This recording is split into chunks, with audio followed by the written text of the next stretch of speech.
Okay, now, Mr. Racomono, you mentioned in a Bandila interview that you have about 1,214 incidents of tanimbala since 2012. Is that correct?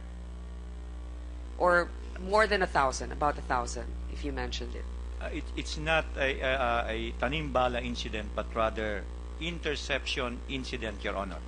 Interception incident, which involves what? Bullets or? Yes, Your Honor.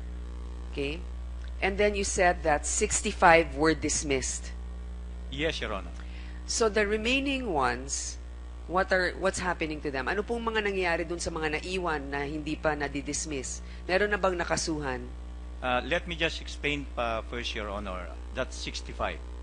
That 65 that we dismiss does not involve bullet interception, Your Honor, but rather various offenses, like for instance, in the form of extortion, but not necessarily involving interception po ng bullet.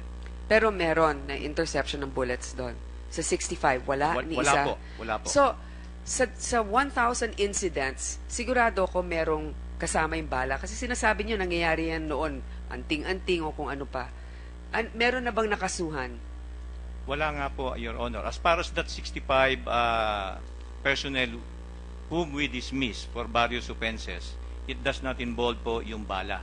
Okay. Doon po sa mga insidente na mga na-report, meron bang mga pangalan na paulit-ulit na nasasama doon? Halimbawa, yung na-involved dito sa kanila, Clarin o kaya si Maria L. Mazenia, mga ganun na pangalan. Actually po ngayon, pinag-uusapan namin ng Aviation Security Group po, yung aming records, kasi kami po yung may records once there is an interception incident as far as bullet is concerned. Sinasabi po namin sa kanila, kasi tineturn over po yung yung nai-intercept na bullet sa law enforcement. In this case po, yung Aviation Security Group. Okay, pinag-uusapan po namin, yung tama po yung inabit namin po yon, yung tingnan nga natin if there is a pattern as far as personnel. Hindi pa ninyo nahahanap yung pattern, pero hinahanap ninyo ngayon. Hinahanap po namin yung, kasi nga po, let me just explain as far as that particular record is concerned. Ang objective po ng OTS as far as that record is concerned is really to review, examine, assess. Yung po ito po kasi ang tawag namin po dito as far as bullet is concerned, these are obvious threat to an aircraft. So, hindi po namin talaga ito pinapayagan na makapasok po sa loob ng aircraft. And this is in accordance po sa piniprescribe na mga prohibited items ng ICAO po. Oo nga po, pero, okay, balik tayo po. Kailangan nagko-cross-check kayo ngayon. Kung merong mga nasamang pangalan, kahit na sabihin mong hindi sila nahulihan na may kasalanan sila, pero paulit-ulit na nababanggit ang pangalan nila, maaaring dahil dun sila nakapost sa posisyon na yon na nag-x-ray, kaya nandun yung pangalan nila. Pero siguro, tignan natin mabuti kung merong mga common denominator sa lahat ng ito. Kailan po natin makukuha yan sa inyo? Sisikapin po namin, kasi yung record po kasi namin talaga is not really intended para dyan po. Ulitin ko lang po, yung record po namin is really to assess on whether the So current... who would have the records on the actual involvement of personnel? I mean, if it's for the safety, you should also have the background of the people who were involved. Otherwise, how can you pinpoint the problem? As you mentioned in a show, in a news show, you also said that you suspect na may sindikat. Tinanong ka, sa tingin mo ba may sindikato? Sabi mo, it's possible. Totoo po yun? Tama po yun. It's Okay. possible po. So, paano natin ma-assess kung meron nga? Ito nga po yan, because we have the record as far as interception incident reports. Nagko-collaborate po kami ng Aviation Security Group kung merong ng pattern.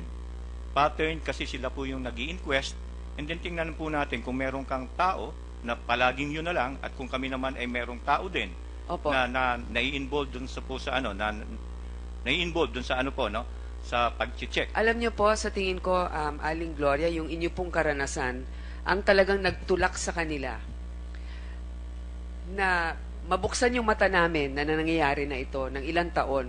Kasi po, kung nakikita nyong ganyan na maari palang may sindikato, bakit ngayon lang natin iniisip na irekomendang pag-aralan yan kung matagal nang nangyayari?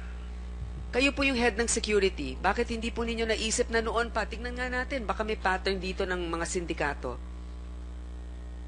Ulitin ko lang po, no, yung record kasing yun is really for establishing a pattern as far as yung pong occurrence ng ng obvious threat.